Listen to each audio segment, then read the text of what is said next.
ಮೇಳದಲ್ಲಿ ತೋಡಿಕಾನದವರ ಜೊತೆಯ ಬಗ್ಗೆ ಒಂದಷ್ಟು ವಿಚಾರಗಳು ಬಂತು. ಮತ್ತೆ 4ನೇ ಮೇಳದಲ್ಲಿ ಸುದೀರ್ಘವಾಗಿ ತಿರುಗಾಟ ಮಾಡಿದ್ದೀರಿ ಹೇಗೂ.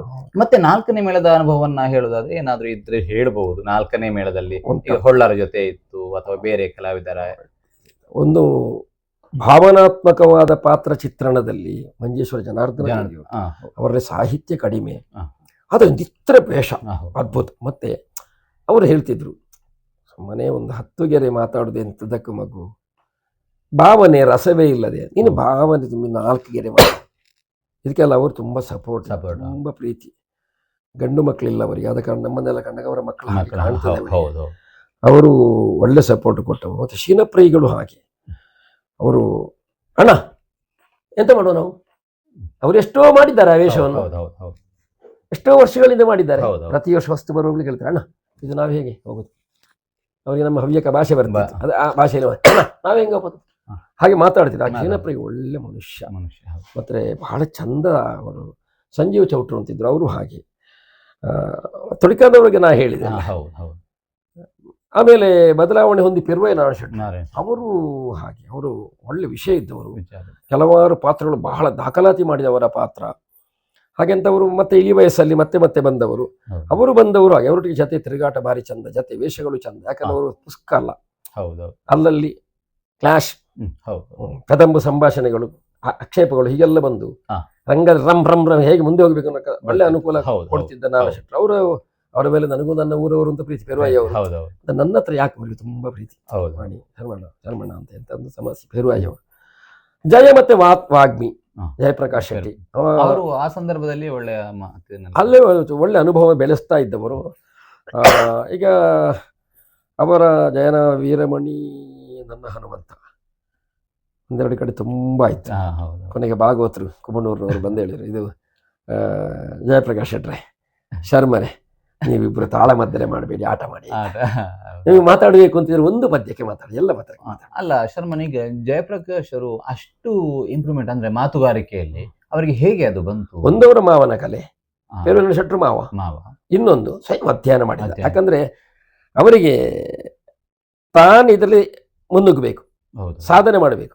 ಅಲ್ಲದಿದ್ರು ಹಾಗೆ ಬಲ್ಯ ಇರೊಂದು ಮಾತು ಹೇಳ್ತಾರೆ, ಈ ಕ್ಷೇತ್ರಕ್ಕೆ ನಾವು ಬಂದೇವೋ, ಒಂದು ಹಣ ಮಾಡಬೇಕು, ಇಲ್ಲ ಹೆಸರು ಮಾಡಬೇಕು, ಎರಡರಲ್ಲಿ ಒಂದು ಮಾಡಬೇಕು. ಹಣ ಮಾಡ್ಲಿಕ್ಕೆ ನಮಗೆ ಅನುಕೂಲ ಇಲ್ಲ, ಹೆಸರು ತಲೆ ಇದ್ರೆ ಮಾಡಬಹುದು. ಅವ ಹಾಗಲ್ಲ, ಅವ ಸ್ಪರ್ಧಾತ್ಮಕವಾದಲ್ಲಿ ತೊಡಗಿಸಿಕೊಂಡು ತಾನು ಮುನ್ನುಗ್ಗಿ ಈಗ ಅವರಲ್ಲಿ ಇವರಲ್ಲಿ ಕೇಳಿ ಬೆಳೆಸಿಕೊಂಡ. ಮತ್ತೆ ತುಂಬಾ ಅವರು ರೂಪ ಭಾರಿ ಚಂದ ಅಲ್ವಾ? 2 ವೇಷ 1 ವೇಷ ಯಾವ್ದು ಕೊಟ್ಟರು ವೇಷದ ಮುಖದಲ್ಲಿ ನಿಲುಮೆಯಲ್ಲಿ ಪಾಸ್. ಹಾಗೆ ಅವರ ಸಾಧನೆಗೆ ಒಳ್ಳೆ ಪ್ರಯತ್ನ. ಸಾಮಾಜಿಕವಾಗಿ ಬೆಂಬಲ ಬಂತು. ಅವರು 1ನೇ ಮೇಳ ಬೇರೆ ಸೆಟ್ ಅಲ್ಲಿ ಮತ್ತೆ 2ನೇ ಮೇಳದಲ್ಲಿ ಇದ್ದು 4ಕ್ಕೆ ಬಂದದ್ದು. 2ನೇ ಮೇಳದಲ್ಲಿ ಇದ್ದವರು. ಮತ್ತೆ ಯಾವ್ದು ಮೇಳಕ್ಕೆ ಬದಲಾವಣೆ ಆಗಿತ್ತೋ ಅಂತ ಕಾಣ್ತದೆ, ಯಾವ್ದು ಗೊತ್ತಿಲ್ಲ ನನಗೆ. ಅಂತೂ ಇಲ್ಲದೆ ಶೀನಪ್ರಿಯಿಗಳ ನಿರ್ಗಮನ ಆದಾಗ ಬಹುಶಃ ಜಯ ಬಂದದ್ದು, ಹೊಳ್ಳರು ಬಂದು ಗೊತ್ತಿಲ್ಲ. ಅಂತ ಒಂದು ಅವರೆಲ್ಲ ಬಂದಿದ್ದಾರೆ, ಪೆರುವಾಯಿಯವರು, ಜಯ ಬಂದಿದ್ದಾರೆ, ಹೊಳ್ಳರು ಬಂದರು. ಜಯನೂ ಹೋದಲ್ಲಿಗೆ ಹೊಳ್ಳರು ಬಂದ. ಜಯನಿಗೂ ನನಗೆ ಒಳ್ಳೆ ಜೊತೆಯಲ್ಲಿ ಅವ ಯಾರಲ್ಲೂ ಹೇಳ್ತಾನಂತೆ, ಸರಿಯಾದ ಪನೊಡೊಂದಾಂಡ ಯಾನಂತೆ ಪುರಾಣ ಪುಸ್ತಕ ಓದಲೆಕ್ಕ ಮಲ್ತನ್ನೇ ಯಾರು ಅಂತ ತಾನೆ. 6ನ ಜೊತೆಗೆ ಏತು ವೇಷ ಬಂದಾಗ ಮಸ್ತು ವಿಷಯ ಬಣ್ಣಂತೀರ ಆತನ ಪುಸ್ತಕ ಓದೋಡು ನಿಂಗೆ ತರೆಕ್ಕು ಪೊಗ್ಗನೆ ಪೊಯ್ನೆ ಅತ್ತ ಪೊಗ್ಗನೆ ಯಾರು ಅಂತ ಅವರೇ ಹೇಳಿದ್ದಾರಂತೆ ಎಲ್ಲೊಂದು ಕಡೆಯಲ್ಲಿ. ಹಾಗೆ ತುಂಬಾ ಸಾಹಿತ್ಯ. ಮತ್ತೆ ಜಯನ್ ಮಾತು ಹೇಗೆಂದ್ರೆ ಸಭೆಗೆ ಪಕ್ಕ ಕ್ಲಿಕ್ ಆಯ್ತು ಅಂತ. ಹೌದು ಅದನ್ನೀಗ ಗಣೇಶ್ ಕನ್ನಡಿಗಟ್ಟೆ ಗಣೇಶ್ ಕನ್ನಡಿಗಟ್ಟೆ ಸ್ವಲ್ಪ ಬೇರೆ ತೀಕ್ಷ್ಣ. ಅವನದ್ದು ಭಾವನೆಗೆ ಒತ್ತಿ ಹೆಚ್ಚು, ಒಳ್ಳೆ ಮಾತು ಎಲ್ಲ ಉಂಟು. ಆದ್ರೆ ಜಯನದ್ದು ಇವನದ್ದು ಇನ್ನು ಭಾವನೆ ಜಯನಷ್ಟು ಕಾಣುವುದಿಲ್ಲ. ಆದ್ರೆ ಒಳ್ಳೆ ಸಭಿಕರನ್ನ ಒಳ್ಳೆ ಅಧ್ಯಯನ ಅದ್ಭುತ ಸ್ಟಡಿ ಮಾಡಿ ಅವರು ಬಹುಶಃ ಈ ಕ್ಷೇತ್ರಕ್ಕೆ ಬರುವುದಕ್ಕೆ ಮೊದಲೇ ಬೇರೆ ಬೇರೆ ಕಡೆಗೆ ಒಳ್ಳೆ ವಾಗ್ಮಿಗಳ ಒಳ್ಳೆ ತಿಳುವಳಿಕೆ ಇದ್ದವರ ತಾಳಮದ್ದಲೆಗೆ ಬೈಕ್ನಲ್ಲಿ ಹೋಗಿ ಕೇಳಿ ಕೇಳಿ ಕೇಳಿ ಕಲ್ತಿಸಿದ್ದ. ಹೌದೌದು. ಆರಂಭದಲ್ಲಿ ಮಧುಗೈಟಬರ ಇತ್ಯಾದಿ ವೇಷಗಳನ್ನು ಮಾಡ್ತಾ ಇದ್ದವರು. ಮತ್ತೆ ರಂಗಕ್ಕೆ ಯಾವ ಪಾತ್ರ ಒಂದು ಚರ್ಚೆಗಳಿದ್ರು ಅವರು. ಈಗ ನಿಮಗೆ ಸರಿ ಸಮಾನವಾಗಿ ತಾಳಮದ್ದಲೆ ನಿಂದ ಲೀಡಪ್ಪ ಹೇಳಲಿಕ್ಕೆ ಅದೊಂದು ಎಷ್ಟು ಲೇಟ್. ಯಾಕಂದ್ರೆ ಅವ್ರಿಗೆ ವೇದಿಕೆ ಉಂಟು. ಮತ್ತೆ ನನಗೆ ಮೊದಲೇ ಇದು ತಿಕ್ಕಿಕೊಂಡು ಹೋಗೋ ಅಭ್ಯಾಸ ಮೊದಲೇ ಇಲ್ಲ. ನಾನು ಮೊದಲಿಂದಲೇ ಹಾಗೆ ಅಲ್ಲ, ಎಲ್ಲರೊಂದಿಗೆ ಅಡ್ಜಸ್ಟ್ಮೆಂಟ್ ಅಲ್ಲೇ ಹೋಗುದು. ತಂಡದಲ್ಲಿ ನನ್ನನ್ನು ಗುರುತಿಸಿದ್ದಾಗಲ್ಲ, ಅವರು ಹೇಗೆ ಅಂತ ಹೇಳಿದ್ರೆ ಎಲ್ಲರನ್ನು ಕೂಡಿಕೊಂಡು ಮುಂದೆ ಹೋಗುದು. ನನಗೆ ಪ್ರಧಾನ ಎಂದು ರಂಗದಲ್ಲಿ ಆಟ ಒಳ್ಳೇದಾಗಬೇಕು. ಹೌದು ಅಲ್ಲಿ ತನ್ನನ್ನು ತಾನು ಮೆರೆಸಲಿಕ್ಕೆ ಅಲ್ಲ, ಎಲ್ಲರೂ ಸೇರಿಸಿಕೊಂಡು ಚಂದಕ್ಕೆ ಟೀಮ್ ವರ್ಕ್ ಆಗಿ ಗೆಲ್ಲಬೇಕು ಅಂತ. ಗೆಲ್ಬೇಕು.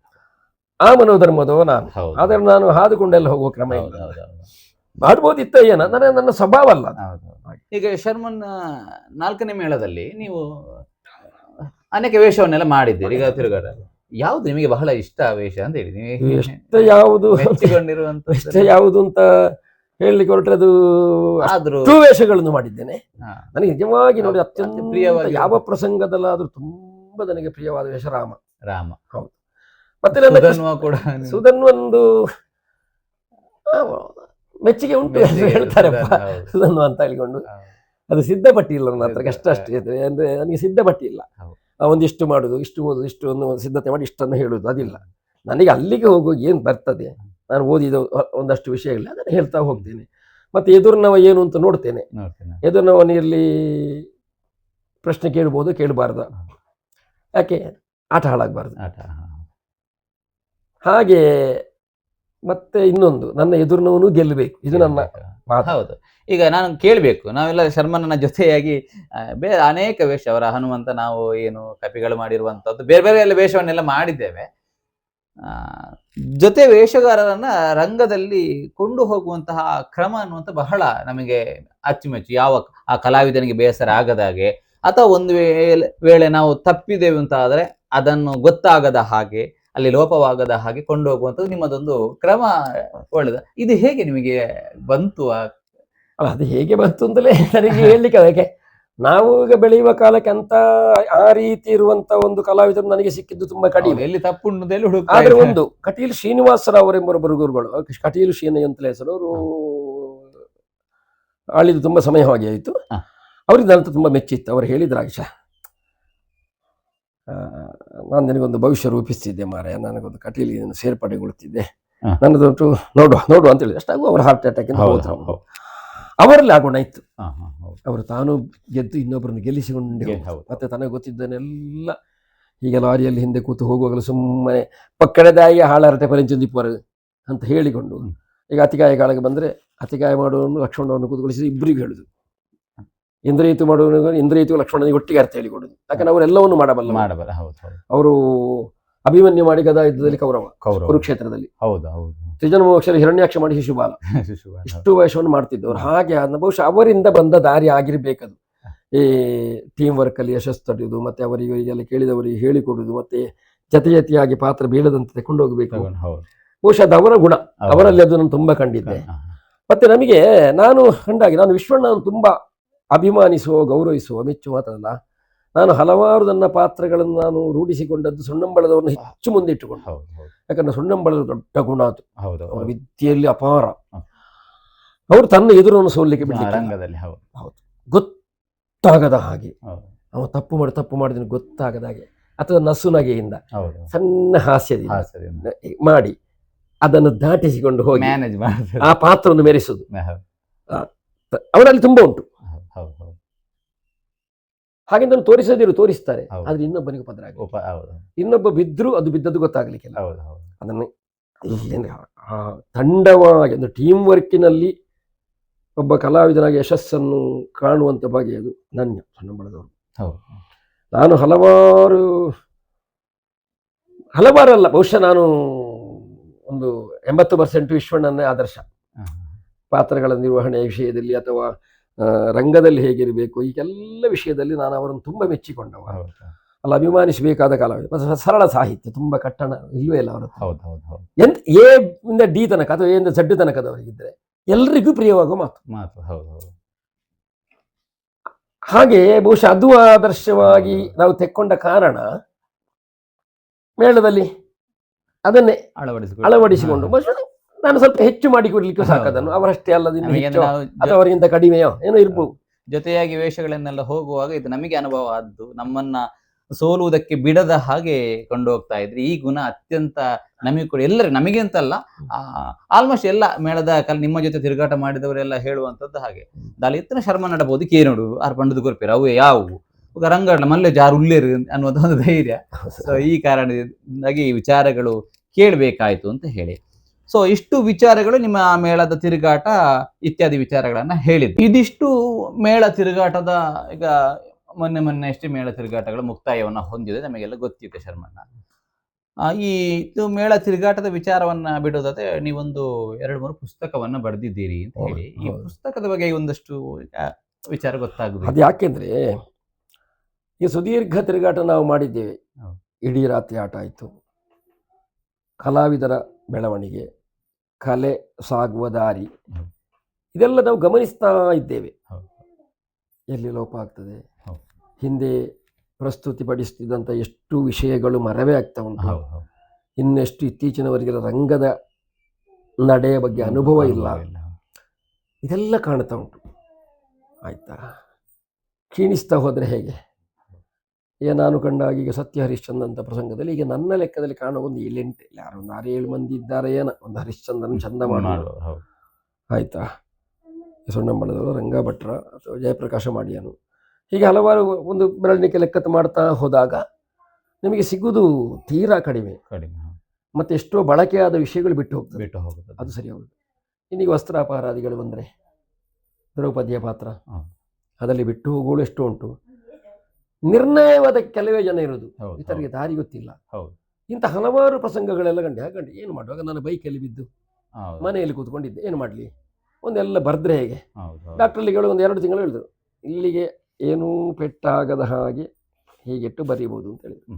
ಕೂತ್ಕೊಂಡ ಮತ್ತಿನ ವರ್ಷ ಮೇಳ ತಿರುಗಾಟ ಆಗೋ ತನಕ ಬರ್ದದ್ದು ಪ್ರತಿಯೊಂದು ಸಮಯ. ಎಷ್ಟು ಪುಸ್ತಕ ಬರ್ದಿದ್ದೀರಿ? ಅದಕ್ಕೆ 3 ವ್ಯಾಲ್ಯೂಮ್ ಆಗಿ ಉಂಟು. ಒಂದರಲ್ಲಿ ಸತ್ಯ ಹರಿಶ್ಚಂದ್ರ ದಕ್ಷಾಧ್ವರಗಿರಿ ಜಾಗಲ್ಯಾಣ, ಮತ್ತೊಂದು ಶ್ರೀಕೃಷ್ಣ ಭಾರತ ಆರಂಭದಿಂದ ಪಾರಿಜಾತ ವೃಕ್ಷವನ್ನು ತಂದು ನೆಡುವ ತನಕದ ಕತೆ, ವಸ್ತ್ರಾಪಾರ ದುಶ್ಯಾಸನವದೆ.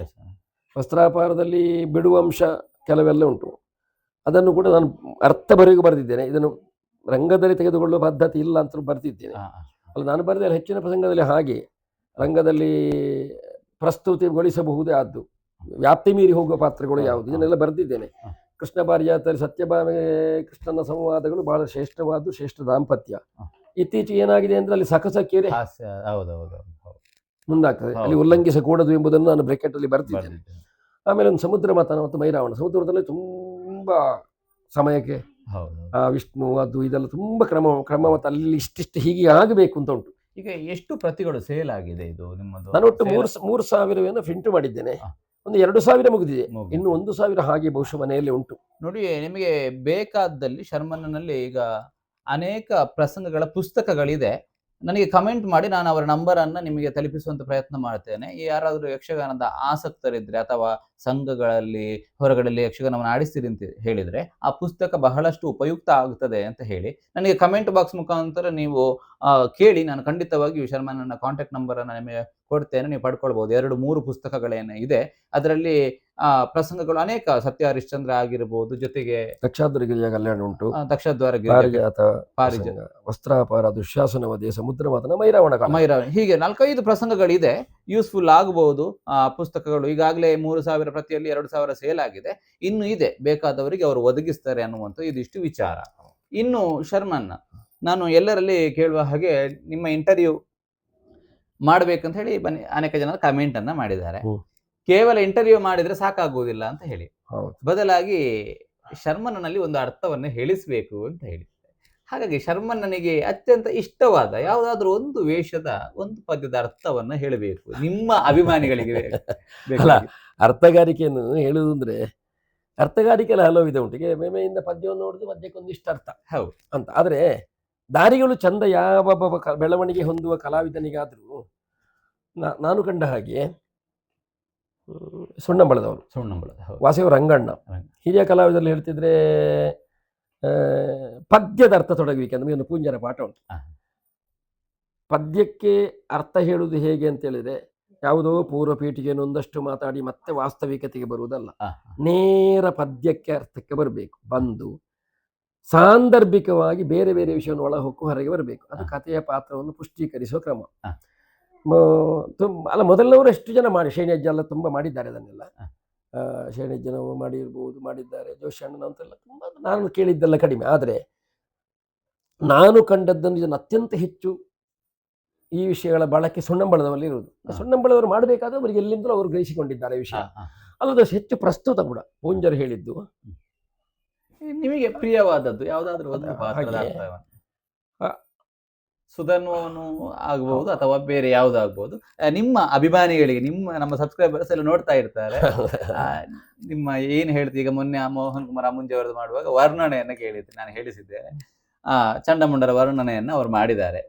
ಹಾಗಾಗಿ ಶರ್ಮಣ್ಣ ಅಂತ ಹೇಳಿದ್ರೆ ಏನೋ ಒಂದು ಪದ್ಯದ ಅರ್ಥವನ್ನ ಮಾತಾಡ್ತಾರೆ ಅನ್ನೋ ನಿರೀಕ್ಷೆಯಲ್ಲಿ ಇರ್ತಾರೆ. ಆ ಕಾರಣದಿಂದ ಸುಧನ್ವನ ಅರ್ಥವು ಪಂಚವಟಿ ಒಂದು ರಾಮನ ಪದ್ಯವೇ ಹಾಗೆ ಉಂಟು ನೋಡಿ. ನಿರ್ಮಲ ವರಸ ಜಾಲ ಸಮೀಪದಿ ಮಾಡಿಕೊಂಡರು ಪರ್ಣಶಾಲೆಯ ರೂಢಿಪಾಲರು ಪಂಚವಟ್ಯದ ಕಾಡಿನೊಳಗೆ ಅಂತ.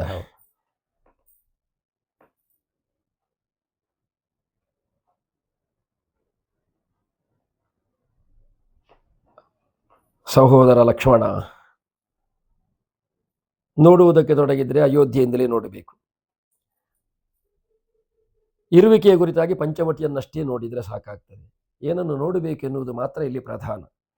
ನಡೆದ ಪ್ರಕರಣಕ್ಕೆ ಹಲವು ರೀತಿಯ ಅರ್ಥವನ್ನು ಕೊಡುವುದಕ್ಕೆ ಸಾಧ್ಯವಾಗ್ತದೆ. ಆಗ ನಾವು ನೋಡುವುದು ಹಾಗಲ್ಲ. ಅಯೋಧ್ಯೆಯ ಘನತೆಯ ಕುರಿತಾಗಿ, ಅಯೋಧ್ಯೆ ಅರಸರ ಮನೆತನದ ಹಿರಿಮೆಯ ಕುರಿತಾಗಿ, ಅರಸು ಮಕ್ಕಳಾಗಿ ಪಿತೃವಾಕ್ಯವನ್ನು ನಡೆಸುವಂತಹ ಶ್ರದ್ಧಾವಂತ ಮಕ್ಕಳು ಕರ್ಮಪುತ್ರರಾದಂಥ ನಾವು ನಡೆಯಬೇಕಾದ ಕ್ರಮ ಹೇಗೆ, ಯಾವುದು ಧರ್ಮ ಸೂಕ್ಷ್ಮ, ಯಾವುದು ವಚನಕ್ಕೆ ಬದ್ಧತೆ ಇರಬೇಕು, ಇದನ್ನು ಸ್ವೀಕರಿಸಿಕೊಂಡೇ ಅಯೋಧ್ಯೆಯನ್ನು ಹೊರಡಬೇಕಾದ್ದನ್ನು ನಾನಾಗಿ ಒಪ್ಪಿಕೊಂಡವ. ಜೊತೆಯಲ್ಲಿ ನೀನು ಬಂದಿದ್ದಿ, ಧರ್ಮವತ್ತಿಯಾಗಿ ಸೀತೆಯು ತಾನು ಬಂದಿದ್ದಾಳೆ. ಬೇಡ ಕಾಡು ಕಷ್ಟ ಅಂತ ಹೇಳ ಹೊರಟ್ರೆ ಅಮ್ಮನಿಗೊಂದು ನೀತಿ ಹೇಳ್ತೀರಿ, ನನಗೊಂದು ನೀತಿ ಅಂತ ಆಡುವುದಕ್ಕೆ ತೊಡಗಿದ್ದೀರಿ. ಗಂಡ ಇರುವಲ್ಲಿ ಹೆಂಡತಿ ಇರಬೇಕಾದ ಕರ್ತವ್ಯ ಅಮ್ಮ, ನಾನು ಅಯೋಧ್ಯೆಗೆ ಹೋಗುವ ಕಾಲಕ್ಕೆ ನೀನು ಬರಕೊಡುದು ಅಂತ ತಾಯಿಗೆ ಹೇಳಿದ್ದೀರಿ. ನಾನು ಅದೇ ಹೌದು, ನಾನು ನಿಮ್ಮ ಜೊತೆಗೆ ಇರಬೇಕಾದ್ದಲ್ಲೋ ಅಂತ ಪ್ರಶ್ನೆ ಮಾಡಿದ್ದು. ಮಾತ್ರವಲ್ಲ, ಅಯೋಧ್ಯೆಯನ್ನು ನೆಚ್ಚಿ ಬಂದದ್ದಲ್ಲ, ನನ್ನವರೊಬ್ಬ ಗಂಡು ಮಗ ಎನ್ನುವಂಥ ತಿಳುವಳಿಕೆ ನಾನು ಬಂದೆ ಎನ್ನುವಂಥ ಧರ್ಮ ಸೂಕ್ಷ್ಮವನ್ನು ಕಟ್ಟಿ ಅಥವಾ ಪ್ರತ್ಯುತ್ತರ ಕೊಡಲಾಗದ ರೀತಿಯಲ್ಲೇ ನಡೆದು ಜೊತೆಗೆ ಬಂದವಳು. ಚಿತ್ರಕೂಟಕ್ಕೆ ಬಂದರೆ ಕೆಲವು ದಿವಸ ಭರತ ಬಂದದ್ದರಿಂದ ಪಿತೃವಿನ ಅಳಿವು ನಮಗೆ ಅರ್ಥವಾಯಿತು. ಬಾರದಿದ್ದರೆ ಅವನ ಉತ್ತರ ಕ್ರಿಯಾದಿಗಳನ್ನು ಮಾಡುವ ಯೋಗ ಹೋಗ್ತಿತ್ತೋ ಏನೋ. ಇನ್ನು ಅಲ್ಲಿದ್ದರೆ ಕಷ್ಟ ಆಗ್ತದೆ ಎನ್ನುವ ಹಾಗೆ ಬಲ್ಲಿದ್ರಿಂದ ತಿಳಿದಾಗ ನಾವು ಪಂಚವಟಿಯನ್ನು ತೋರಿಸಿರು ದಂಡಕಾರಣ್ಯಕ್ಕೆ ಪೋಪ ದಾರಿ ಯಾವುದು ಅಂತ ನಾವು ಕೇಳಿದೆವು. ದಾರಿ ತೋರಿಸಿರು ಉತ್ತರಿಸುತ್ತಾ ಬಂದದ್ದು ಬಹುಶಃ ಇದು ಪಂಚವಟಿಯ ಸ್ಥಳ ಆಗಿರಬೇಕು ಎನ್ನುವಾಗ ನಾವು ನೋಡಬೇಕಾದ್ದು ಏನು, ದಂಡಕ ಎಂಬವನಿಗೆ ಶಿಕ್ಷಾರೂಪವಾಗಿ ವಿಂಧ್ಯಶೈವಲದ ನಡುವಿನಲ್ಲಿ ಒಂದು ರಾಜ್ಯವನ್ನು ಕಟ್ಟಿಕೊಡಲಾಗಿತ್ತು. ದಂಡಕನ ದುರ್ಬುದ್ಧಿಯಿಂದ ಅವ ಎಲ್ಲವನ್ನು ಕಳ್ಕೊಂಡು ದಂಡಕಾರಣ್ಯ ಎನ್ನುವ ಹಾಗಾಯಿತು. ಕೈಕಾದೇವಿ ಬೇಡಿಕೊಳ್ಳುವ ಕಾಲಕ್ಕೆ 14 ವರ್ಷ ರಾಮ ದಂಡಕಾರಣ್ಯದಲ್ಲಿ ವಾಸವಾಗಿರಲಿ ಅಂತಲೇ ಕೇಳಿದ್ದಾರೆ. ಇದು ಶಿಕ್ಷಾರೂಪವೋ ಶಿಕ್ಷಣದ ರೂಪವೋ ನಮ್ಮ ಮುಂದೆ ಪ್ರಶ್ನೆ ಆಗ್ತದೆ. ಬಹುಶಃ ಭವಿಷ್ಯದಲ್ಲಿ ಅದು ಅನಾವರಣಗೊಂಡಿತು ಎಂಬ ಭರವಸೆ. ಇಲ್ಲಿ ಇರಬೇಕು ಅಂತಾದ್ರೆ ನಾವು ಇರುವಿಕೆಗೊಂದು ತಾಣಾಗಬೇಕು. ನೋಡಿದ್ರೆ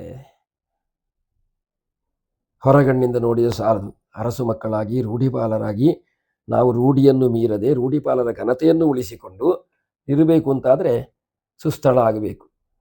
ನಿತ್ಯಾನ್ನಿಕವನ್ನು ಮಾಡುವುದಕ್ಕೆ ಜಲವೂ ಬೇಕು, ಪರಿಸರವು ಶುದ್ಧವಾಗಿರಬೇಕು. ಹೂವು ಆ ಕಡೆಯಲ್ಲಿ ನೋಡಿದರೆ 5 ವಟವೃಕ್ಷಗಳು ಕಾಣುತ್ತದೆ. ಪಂಚವಟವೃಕ್ಷಗಳು ಇಳಿಬಿದ್ದ ಬಿಳಿರುಂಟು. ನನಗನ್ನಿಸುವುದು ಮೂಲದಿಂದ ಒಂದಾಗಿ ಮೇಲೆದ್ದು ಬರುವಾಗ 5 ಆಯಿತು. ಸದ್ಯೋಜಾತ ಅಘೋರ ತತ್ಪುರುಷ ಈಶಾನ ವಾಮದೇವಂತ ಈಶನ ಪಂಚಶಿರಗಳೇ, ಇಳಿಬಿದ್ದ ಬಿಳಿರುವವನ ಜಟಮಂಡಲವೇ, ಹೀಗೆಂತ ಕಾಣುತ್ತದೆ. ಶಿವಕ್ಷೇತ್ರ ಎಂದು ಸ್ಪಷ್ಟ. ನೋಡಿದರೆ ಜುಳು ಜುಳು ದಿನದಿಂದ ಹರಿಯುತ್ತಿರುವಂತಹ ಗೋದಾವರಿ ದೂರದಲ್ಲಿ ಹರಿಯುತ್ತಿದ್ದಾಳೆ. ನಮ್ಮ ನಿತ್ಯಾನೇಕಿ ಶುದ್ಧ ಜಲ ಅಲ್ಲಿ ಉಂಟು. ಇಲ್ಲಿ ಒಂದು ಮನೆ ಮಾಡಿದರೆ ಹೇಗೆ ತಮ್ಮ? ಅಲ್ಲದೆ ಎಲ್ಲಿಂದಲೂ ಬರುವ ದಾರಿಯಲ್ಲಿ ಏನೋ ಒಂದು ಮಾತು ಕೇಳಿತ್ತು ನಮಗೆ. ಇಲ್ಲಿಗೆ ಸಮೀಪದಲ್ಲಿ ಒಂದು ಜನಸ್ಥಾನ ಅಂತ ಒಂದು ಉಂಟು, ಅಲ್ಲಿ ರಾಕ್ಷಸರು ಮನೆ ಮಾಡಿದ್ದಾರೆ. ಎಲ್ಲ ಜನಸ್ಥಾನದ ಜನರಿರುವ ಸ್ಥಾನ ತಾನೆ, ಹಾಗಾದ್ರೆ ರಾಕ್ಷಸ ಸ್ಥಾನ ಹೇಗಾಯಿತು? ಅತಿಕ್ರಮಣವೇ. ಅತಿಕ್ರಮಣ ಸೂರ್ಯಕುಲಜರು ಸಹಿಸುವುದಕ್ಕಿಲ್ಲವಲ್ಲ. ಹಾಗಾದರೆ ಒಂದು ಹೊಣೆ ಹೆಚ್ಚಿಗೆ ನಮ್ಮ ಹೆಗಲಿಗೆ ಏರ್ತದೆ ಅನ್ನೋ ನಿರ್ಣಯ ಆಯಿತು. ಇರಲಿ, ಕಾಲ ಕೂಡಿ ಬರಲಿ, ಯಾವುದಕ್ಕೂ ನಮಗೆ ಇರುವುದಕ್ಕೊಂದು ತಾಣ ಆಗಬೇಕು. ಅದಕ್ಕಾಗಿ 1 2 ಅಲ್ಲ ಅದಕ್ಕಾಗಿ ಒಂದು ಎಲೆ ಮನೆಯನ್ನು ರಚಿಸು. Yes. ವಿಸ್ತಾರ ಎಷ್ಟು ಮಾಡ್ಲಿಕ್ಕೆ ಆಗ್ತದೆ, ಹೌದು ಹೌದು ಆದ್ರೆ ಈಗಿನ ಕಾಲಮಿತಿಗೆ ಇಷ್ಟು ಹೇಳಿದ್ರೆ ಕಷ್ಟ ಆಗ್ತದೆ. Yes, ಹೌದು ಹೌದು.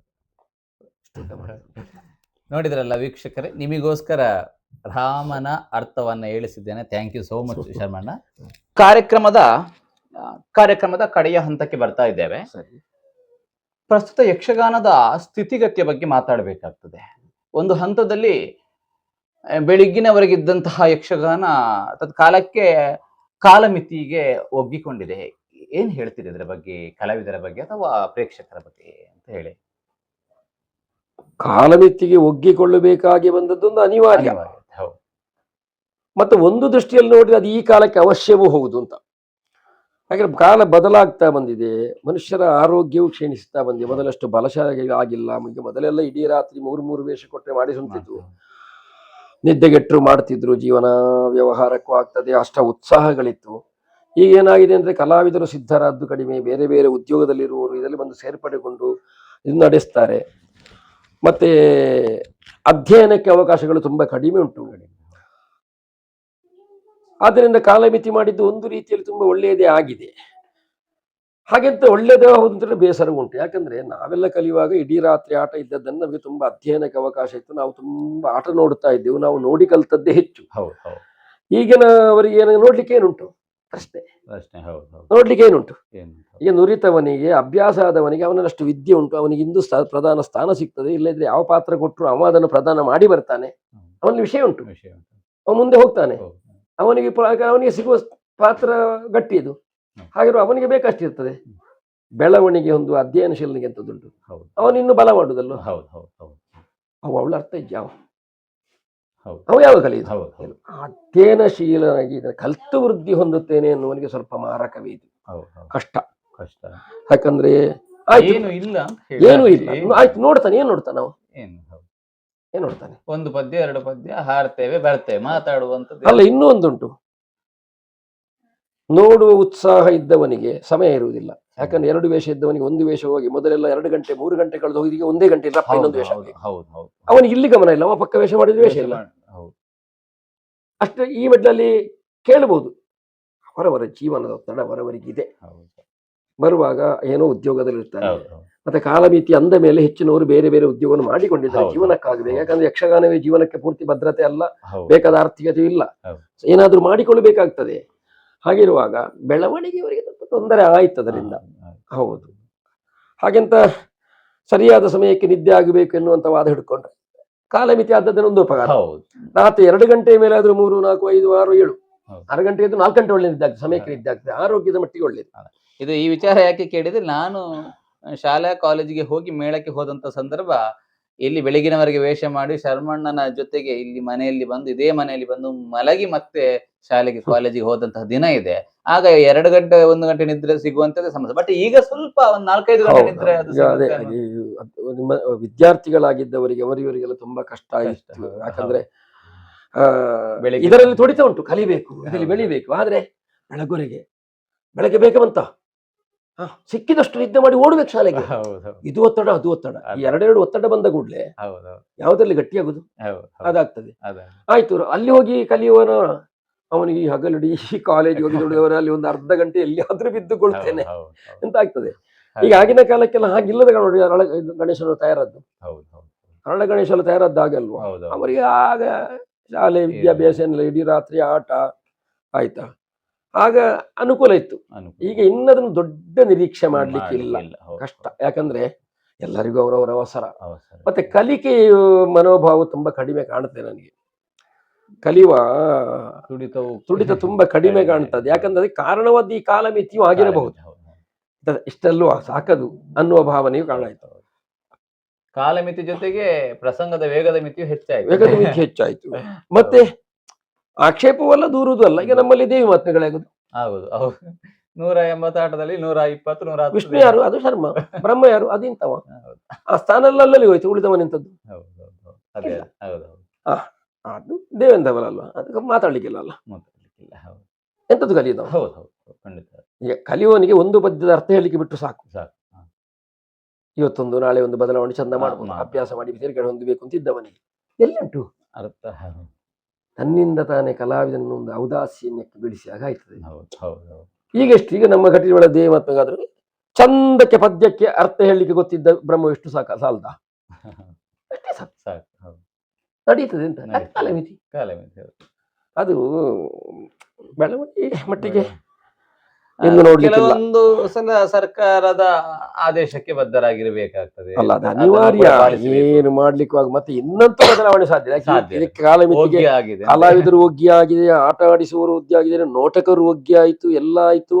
ಈಗ 5.5 ಗಂಟೆಯೊಳಗೆ ಇದನ್ನು ಈ ಮಟ್ಟಿಯೊಳಗೆ ಮುಗಿಸ್ಲಿಕ್ಕೆ ಆಗ್ತದೆ ಅನ್ನೋದನ್ನು ಸಂಕುಚಿತಗೊಳಿಸಿದ ಮೇಲೆ ಹೌದು. ಇನ್ನೊಂದು ವಿಸ್ತಾರ ಕಷ್ಟ ಉಂಟು.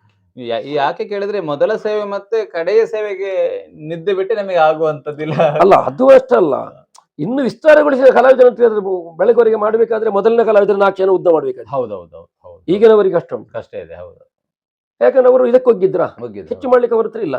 ಬೆಳಗುವರೆಗೆ ಎಂತ ಮಾಡುವ, ವೃದ್ಧಿ ಮಾಡ್ಬೇಕಾದ್ರೆ ಕಷ್ಟ ಉಂಟು ಅಂತ, ಕಡಿಮೆ ಮಾಡ್ಲಿಕ್ಕೆ ಸುಲಭ ಉಂಟು. ಹೌದೌದು. ಸಮಯ ಇಲ್ಲ ಮಾರೆ, ಸ್ವಲ್ಪ ಬೇಗ ಹೋಗಿಸುವ ಮುಗಿಸ್ಲಿಕ್ಕೆ ಎಂತ ಆಗ್ಬೇಕು, 2 ಗೆರೆ ಬಿಟ್ರೆ ಆಯ್ತು, ಒಂದು ಕಡಿಮೆ ಮಾಡಿದ್ರೆ ಆಯ್ತು. ಉದ್ದ ಮಾಡ್ಬೇಕಾದ್ರೆ ತುಂಬಾ ಕಷ್ಟ ಉಂಟಲ್ಲ. ನಾವೆಲ್ಲ ಲೈನಲ್ಲಿ ಬೆಳೆದ ಕಾರಣ ಬದುಕಿದೆವು ಅಂತ. ಸಮಯ ಆಯ್ತು ಅವ್ರೆ, ಭಾರಿ ಬೇಗ ಉಂಟು ಹೇಳುವಾಗ ನಮಗೆ ಈಗಲೂ ನೆನಪಾಗ್ತದೆ. ಅಲ್ಲಿ ಅದೇ ಎಕ್ಕಾರ್ನ ಈ ಮೋಹನ್ ಹೆಂಡತಿಯ ಮನೆ ಉಂಟು ಆ ಕಡೆ, ಅಲ್ಲಿ ಒಂದು ಅಲ್ಲ ಎಕ್ಕಾರ ಎಂತ ಗುಂಡಿ, ಅಲ್ಲಿ ಒಂದು ಆಟ ಆಯ್ತು. ನಮ್ಮದು 4ನೇ ಮೇಳದ ಆಟವೇ ವಿಜಯವಾಹಿನಿ ಹೀಗಿಂತ ಒಂದು ಪ್ರಸಂಗ ಹಾಕಿದ್ದಾರೆ ಮಾರ್ಯಾರೆ. ಈ ಸುರೀನವರು ಅಲ್ಲ ನಳಿನಾಕ್ಷ ನಂದಿನಿಯ, ಹೌದು, ಎಂತದ್ದು ಮಾಡಿದ್ದಾರೆ ಅಂತಿಲ್ಲ ಸುಳಿನವರು. ಬೇಗ ನನ್ನದ್ದು ಕೊನೆಯ ಭೀಷ್ಮ. 4-5 ಗಂಟೆಗೆ ಹೋದ್ರೆ ಸಾಕು, 3 ಗಂಟೆ ಆಗ್ಬೇಕಾದ್ರೆ ಭೀಷ್ಮ ಹೋಗುವ ಸ್ಥಿತಿ. ನನಗೆ ಎಂತ ಕತೆ ಕೇಳ್ತೇನೆ, ಅಪ್ಪ ಎದ್ದು ವೇಷ ಮಾಡಿ ವಾದಿಯನ್ನೇ ಬಿಸಿ ವಾದಿ ಏಳು ಎಂತದ್ದು ನೋಡು ಕಥೆಯಲ್ಲಿಗೆ ಒಂದು ಬೇಗ ವೇಷ ಮಾಡುತ್ತೇಳಿದ ಅನ್ನ ಪರಶುರಾಮ. 3 ಗಂಟೆಗೆ ನನ್ನ ಭೀಷ್ಮ ಹೋಗಿದೆ. ಎಂತ ಮಾಡ್ಬೇಕಿದನ್ನು. 5ವರೆಗೆ ಕೊನೆಯ ಪ್ಲಾಟ್ ಆಗ್ಬೇಕಾದ್ರೆ, ಅದು ವೃಷಸೇನನ ತೊಡೆಗೆ ದುಂಬಿ ಕಚ್ಚು ಪ್ಲಾಟ್. 5ವರೆ ತನಕ 2.5 ಗಂಟೆ ನಾನು ಹೇಳಿದದ್ದು, ನಾನು ಮತ್ತು ವಾದಿ. ನೋಡಿ ಈಗ ಸಾಧ್ಯವೇ ಇಲ್ಲ, ಖಂಡಿತವೇ. ಅಷ್ಟೆಲ್ಲ ಜ್ಞಾನ ಭಂಡಾರ ಇದ್ದ ಕಾರಣದಿಂದಾಗಿ ಸಾಧ್ಯ ಆಯ್ತು. ಮತ್ತೆ ಸಂಭಾಷಣೆ ಒದಗುವವರಿದ್ದ ಕಾರಣ ಪುರಾಣ ಅದು ಓದಬೇಕಾದ್ರೆ ಅವನು ಓದಿರ್ಬೇಕಲ್ಲ, ಓದಬೇಕು, ಕೇಳಬೇಕು, ಅದರ ದಾರಿಯ ಕುರಿತಾಗಿ ನಿರ್ಣಯ ಮಾಡಬೇಕು. ಅದು ಈಗ ಎಂತ ಕಷ್ಟ ಆಗುದು ಗೊತ್ತ, ಈಗಿನವರಿಗೆ ಅರ್ಥಜ್ಞಾನವನ್ನು ಮಾಡುವುದಿಲ್ಲ, ಪ್ರಸಂಗದ ಸಾಹಿತ್ಯದ ಅರ್ಥವನ್ನು ತಿಳ್ಕೊಳ್ಳುವುದಿಲ್ಲ. ಅರ್ಥದ ಬಗ್ಗೆ ಗಮನ ಬೇಕೇ ಬೇಕು. ಸಾಹಿತ್ಯ ಈ ಪದದ ಅರ್ಥ ಎಂತದ್ದು, ಇದರ ವಿಸ್ತರಿಸಿ ಹೇಗೆ, ಅದು ಗೊತ್ತಿಲ್ಲ ಇದ್ರೆ ತಪ್ಪೇ ಆಗುದಲ್ವಾ. ನಾನು ಮೇಳದಲ್ಲಿ ಅದನ್ನ ಹೇಳುದು, ನೀವು ಅರ್ಥಕ್ಕಿಂತ ಮೊದಲು ಪ್ರಸಂಗ ಪುಸ್ತಕ ತೆಗೀರಿ, ಒಂದು ಪ್ರಸಂಗ 4 ಸಲ ಬಿಡದೆ ಓದಿ ಅಂತ. ಅರ್ಥ ನಾನು ಚಂದ್ರಮಂಡಲ ಕೇಳಿದ್ದೇನೆ, ಅರ್ಥ ಎಷ್ಟು ಹೇಳುವ ಅದಲ್ಲ, ನೀವು ಒಮ್ಮೆ ಒಂದು ಪುಸ್ತಕ 4 ಸಲ ಓದಿ, ನಿಮಗೆ 4 ರೀತಿ ಅರ್ಥ ನಿಮ್ಮ ಮಂಡೆಗೆ ಬರ್ಬೇಕು, ಗೊತ್ತಾಗ್ತದೆ ನಿಮಗೆ ಹೇಗೆ ಅಂತ. ಅದು ಚಂದ್ರಮಂಡಲ ಇವ್ರು ಹೇಳ್ತಾರೆ, ಇದು ನನಗೆ ಹೇಳಿಕೊಟ್ಟದ್ದೇ ಶರಮಣ್ಣ, ಹೀಗೆ ಮಾಡಬೇಕು. ಅದನಂತರ ಅದು ಅಭ್ಯಾಸ ಮಾಡಿದ್ದೇನೆ. ಈಗ ಇದಿಷ್ಟು ವಿಚಾರಗಳು. ಈಗ ಶರ್ಮನ ನಾನು ಹೇಳಲೇಬೇಕು, ಯಕ್ಷಗಾನದ ಸ್ಥಿತಿಗತಿ ಈಗ ಕಾಲಮಿತಿ ಆಯ್ತು ಅಥವಾ ಬೆಳಗಿನವರೆಗೆ ಇದಾಯ್ತು. ಈಗ ಯಕ್ಷಗಾನದ ಅಭಿಮಾನಿ ವರ್ಗ, ಪ್ರೇಕ್ಷಕ ವರ್ಗ ಅನ್ನುವಂಥದ್ದಿದೆ. ಸಾಮಾಜಿಕ ಜಾಲತಾಣ, ಫೇಸ್ಬುಕ್, ಯೂಟ್ಯೂಬ್ ಇತ್ಯಾದಿಗಳಲ್ಲಿ ಒಂದು ಯಕ್ಷಗಾನ ಪ್ರದರ್ಶನವನ್ನ ನೋಡಿ ಅಲ್ಲಿ ಲೋಪ ದೋಷಗಳನ್ನ ಹುಡುಕುವಂತಹ ಒಂದು ವರ್ಗ ಇರ್ತದೆ. ಅದು ಸರಿ, ಇದು ಸರಿ. ಇದರ ಬಗ್ಗೆ ನೀವು ಏನು ಹೇಳ್ತೀರಿ? ಇದು ಅಲ್ಲಿ ಅಂದ್ರೆ ಆ ವಿಚಾರಗಳನ್ನ ಸಮರ್ಥನೆ ಮಾಡುವಂಥದ್ದಿರ್ಬಹುದು, ಅಥವಾ ಅದು ಸರಿ ತಪ್ಪು ಅಂತ ಹೇಳುವಂಥದ್ದಿರ್ಬಹುದು, ಕಮೆಂಟ್ ಮಾಡುವಂಥದ್ದು. ಅದರ ಬಗ್ಗೆ ನೀವು ಏನು ಹೇಳ್ತೀರಿ ಈ ವರ್ಗಕ್ಕೆ? ಅದರ ಬಗ್ಗೆ ದೊಡ್ಡ ಆಕ್ಷೇಪ ಮಾಡ್ಲಿಕ್ಕೆ ಗೊತ್ತಿಲ್ಲ. ಕಮೆಂಟ್ ಮಾಡುದು ನಮ್ಮ ಮೂಲಭೂತ ಹಕ್ಕು ಅಂತ ಮಾತಾಡ್ತಾರೆ. ಒಂದು ಅದು ನಾನು ಹೇಳುದು, ನೋಡ್ಲಿ ಮಾಡ್ಲಿ, ಆದರೆ ಅವರಿಗೂ ಆ ಪುರಾಣ ಜ್ಞಾನ ಸರಿ ಬೇಕು ಅಂತ. ಪುರಾಣ ಜ್ಞಾನ ಬೇಕು. ಆ ಪಾತ್ರ ಏನು, ಆ ಪ್ರಸಂಗ ಏನು, ಅದರ ನಡೆಗಳು ಏನುಂಟು, ಅದನ್ನು ಯಾವ ವ್ಯಾಪ್ತಿಯ ತನಕ ವಿಸ್ತರಿಸಲಿಕ್ಕಾಗ್ತದೆ, ವಿಸ್ತರಿಸಬಹುದು, ಇದರ ಬಗ್ಗೆ ಬೇಕು. ಒಂದದು. ಇನ್ನೊಂದು, ಯಾರೋ ಒಬ್ಬ ಮಾಡಿದ್ದಾನೆ ಎನ್ನುವುದಕ್ಕಾಗಿ ಅವನ ಹಂತವನ್ನು ಇವನಿಗೆ ತುಲನೆ ಮಾಡಿ ಇಷ್ಟಿಲ್ಲ ಅಂತ ಹೇಳக்கூಡದು. ಆಗ್ತದ? ಟ್ಯಾಲಿ ಮಾಡ್ಲಿಕ್ಕೆ ಹಾಗೆ ಮಾಡಬಾರ್ದು. ಸುಣ್ಣಂಬಳದವರು ನಾನಲ್ಲ, ನಾನು ಸುಣ್ಣಂಬಳ, ಅವರ ಯೋಗ್ಯತೆ ಬೇರೆ, ನನ್ನದೇ ಬೇರೆ. ತುಲನೆ ಮಾಡಬಾರ್ದು. ಇವನ ನೆಲೆಯಲ್ಲಿ ಸರಿಯೋ, ಅವನ ಪ್ರತಿಭೆ ಇದು ಚಂದ ಮಾಡಿದ್ದಾನ, ಅದು ಮತ್ತೆ ನೆಟ್ಟಿಗರು ಎಷ್ಟು ಬರೀತಾರೆ. ಕೇವಲ ಒಂದು ದೃಶ್ಯವನ್ನ ನೋಡಿ ಅದು ಹಾಗೆ ಹೀಗೆ ಅಂತ ಹೇಳಿ ಒಂದು ದೃಶ್ಯವನ್ನು ಮಾಡ್ತಾನೆ, ನೋಡ್ತಾನೆ, ಬಹುಶಃ ಇಲ್ಲೋ ಏನೋ ಒಂದು ಮೇಳದೊಳಗಿನ ಸಮಸ್ಯೆಗಳಿಂದಾಗಿ ಅವನದ್ದು ಎಂಥದ್ದು ಒಂದು ಹೆಚ್ಚು ಕಡಿಮೆ ಆದ್ರೆ ಅದರ ಬಗ್ಗೆ ಎಲ್ಲ ಗಮನ ಇಲ್ಲ, ಅವನದು ಜಾರಿದೆ. ಅದರ ವಿಮರ್ಶೆ ಎಷ್ಟು ವಿಮರ್ಶೆ ಮಾಡು, ಒಂದ್ ಸ್ವಲ್ಪ ಆ, ಗುಣಾತ್ಮಕವಾಗಿ ನೋಡ್ಲಿ ಅಂತ ಹೇಳುದು ನಾನು. ಈಗ ಇತ್ತೀಚೆಗೆ ಶಿಳ್ಳೆಯ ಬಗ್ಗೆ ಚಪ್ಪಾಳೆಯ ಬಗ್ಗೆ ಆಕ್ಷೇಪ ಬಂದ ಹಾಗೆ, ಶಿಳ್ಳೆ ಚಪ್ಪಾಳೆಯ ಬಗ್ಗೆ ಎಲ್ಲ ಆಕ್ಷೇಪ ಬಂದ ಹಾಗೆ ಬೇಕು. ಅದ್ರಾಗೆ ಕಲಾವಿದರಾದವರು ಅದನ್ನು ಯೋಚಿಸಬೇಕಾಗ್ತದೆ. ಇನ್ನೊಂದು ಖಂಡಿಸುವಾಗಲೂ ಯೋಚಿಸಬೇಕು, ಅಥವಾ ಖಂಡಿಸುವಾಗ ಒಂದು ರಿಪ್ಲೈ ಯಾರು ಏನು ಕೊಟ್ಟರು ರಿಪ್ಲೈ ಕೊಡುವ ತುಂಬಾ ಜಾಗ್ರತೆ. ಈ ಕೆಲವು ನೆಟ್ಟಿಗರ ಹೇಳಿಕೆಗಳು ಬೆಳವಣಿಗೆ ಹೊಂದುವುದು, ಅದಕ್ಕೆ ಪ್ರತಿಕ್ರಿಯೆ ಕೊಡುತ್ತಾ ಪ್ರತಿಕ್ರಿಯೆ ಹೇಗೆ, ಎರಡು ಕೈ ಸೇರಿ ಚಪ್ಪಾಳೆ. ಕೆಲಸಕ್ಕೆ ಉದಾಸ, ಈಗ ಸುಣ್ಣಂಬಳದವರೆಗೆ ಬೇಕು. ಹೌದೌದು, ಹೇಗೆ ಬೇಕಾದ್ರೆ ಮ್ಯಾನೇಜ್ ಮಾಡ್ತಾನೆ. 4-5 ವರ್ಷದ ತಿರುಗಾಟದಲ್ಲಿ ಹೌದಾ ಹೌದಾ, ಅದನ್ನ ಮುಟ್ಲಿಕ್ಕೆ ಇಲ್ಲ. ನಾನು ಈ ವಿಚಾರ ಯಾಕೆ ಕೇಳಿದ್ದು ಒಂದು ಹಿರಿಯ ಕಲಾವಿದರಾಗಿ ಅದನ್ನೊಂದು ಕಿವಿ ಮಾತಾಗಿ, ಹಾಗೆ ತಪ್ಪನ್ನು ಹೇಳಿದ್ರೆ ಒಪ್ಪಿಕೊಳ್ಳುದು. ನಾನು ಆದ್ರೆ ಸರಿ, ಆದ್ರೂ ನನ್ನ ಬಗ್ಗೆಯೂ ಯಾರು ಹೇಳಿದ್ದಾರೆ, ಶರ್ಮಣ್ಣ ನೀವು ಮಾತಾಡುವ ಒಂದು ಸ್ವಲ್ಪ ಹಿಂದೆ ನೋಡುವುದನ್ನು ಕಡಿಮೆ ಮಾಡಿ ನನ್ನಲ್ಲಿ ಹೇಳುವವರಿದ್ದಾರೆ. ಆದ್ರೆ ನಾವು ಯಾಕೆ ಹಿಂದೆ ನೋಡ್ತೇವೆ ಅಂತ ಅವರಿಗೆ ಗೊತ್ತಿಲ್ಲ. ಒಂದು ಹಿಂದಿರುವವನು ಅನನುಭವಿ ಆಗಿರ್ತಾನೆ. ಅವನಿಗೆ ಪದ್ಯ ಎತ್ತುಗಡೆ ಮಾಡ್ಲಿಕ್ಕೆ ಗೊತ್ತಿರುವುದಿಲ್ಲ, ಎಲ್ಲಿಗೆ ಪದ್ಯ ಕೊಡಬೇಕು ಅಂತ ಗೊತ್ತಿರುವುದಿಲ್ಲ. ನಮಗೆ ಬೇಕಲ್ಲಿಗೆ ಅದು ಬಾರದೇ ಇದ್ರೆ ನಮಗೆ ಕೆಲವು ಸಲ ಕಷ್ಟ ಆಗ್ತದೆ. ಮತ್ತೆ ಪದ್ಯವನ್ನು ಬಿಟ್ಟು ಹೋಗ್ಲಿಕ್ಕೆ ಆಗ್ತದೆ, ಎಲ್ಲಾ ಪದ್ಯವನ್ನು ಬಿಟ್ಟು ಹೋಗ್ತದೆ, ಮತ್ತೆ ಭಾಗವತ ಅಲ್ವಾ. ಈ ಕೆಲವು ಸಂದರ್ಭದಲ್ಲಿ ನಮ್ಮಲ್ಲಿ ಹೇಳಿರ್ತಾರೆ, ಇದು ನನಗೆ ಎಷ್ಟಾದ್ರೂ ಅಂದಾಜಿಲ್ಲ, ನೀವೊಂದು ಒಮ್ಮೆ ತಿರುಗಿ. ಇದೆಲ್ಲ ನಮ್ಮ ಸಮಸ್ಯೆಗಳು, ಸೂಚನೆಗಳು. ಹೌದು, ರಂಗದ ವಿಚಾರ ಪ್ರೇಕ್ಷಕರಿಗೆ ಗೊತ್ತಾಗುದಿಲ್ಲ. ಆಗ ನಾವು ಆಚೆ ನೋಡಿರ್ತೇವೆ, ಟಾರ್ಗೆಟ್ ಆದ್ಯಾರು ಆರಂಜಿ ಪಾತೆಯನ್ನ ಫಿರ ತಿರುಗುದು. ಆಯ್ತಾ, ನಮಗೆ ಏನು ಮಾಡ್ಲಿಕ್ಕೂ ಆಗದ ಸ್ಥಿತಿ, ಅನಿವಾರ್ಯ ಸ್ಥಿತಿ. ಇಂತಾಗ ನಮ್ಗೆ ಇಂಥ ಅನುಭವಗಳು ಬೇಕಾದಷ್ಟಾಗಿದೆ. ಸಂದರ್ಭಕ್ಕೆ ಹಿಂದೆ ಮುಂದೆ ಅದನ್ನು ಸರಿಪಡಿಸುವ ಉದ್ದೇಶಕ್ಕೆ ತಿರುಗುವುದು. ಮತ್ತೆ ಒಂದು ಎಲ್ಲ ಹೇಳುವಾಗ ಎಲ್ಲ ಹೀಗೆ ನಿಲ್ಲಿಕ್ಕೂ ಆಗೋದಿಲ್ಲ. ಆಗ್ತದಾ? ಮಾನಿಷಾದ ಪ್ರಸಂಗದಲ್ಲಿ ಸೀತೆ ಮಾಡಿದವು ಕೊಂಬೆ ಗರ್ಭಿಣಿಯಾದವಳು ಯಾವತ್ತು ರಥ ಹತ್ರ ಮಲಗಿಕೊಂಡಿರುವ ಕ್ರಮ.